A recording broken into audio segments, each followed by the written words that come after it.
Hola chicos, somos Sergi y Julia. Nuevo mes y nuevas clases de inmersión. Este mes nos espera mucho por descubrir.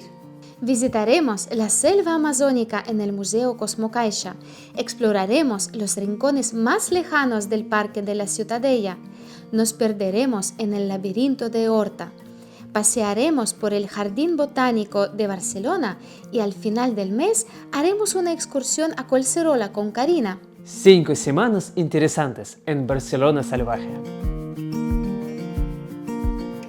El Museo Cosmocaixa de Barcelona es un museo de ciencia interactivo que ofrece una variedad de exposiciones y actividades educativas para todas las edades. El museo está ubicado en un antiguo edificio de la década de 1900 que ha sido renovado y modernizado con tecnología avanzada.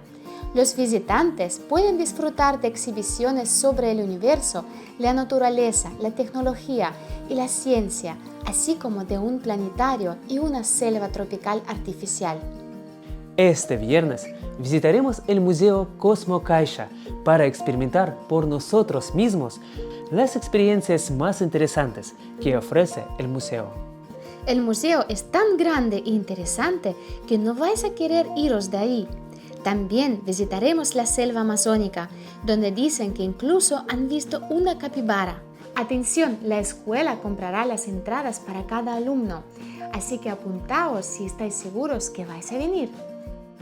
Entonces, los detalles de la clase de inmersión. Punto de encuentro, Escuela de la Calle Comtesa de Sabradiel.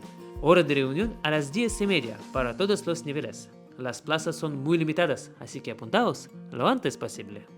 Descubriremos los museos de Barcelona Junto con BCNLIP.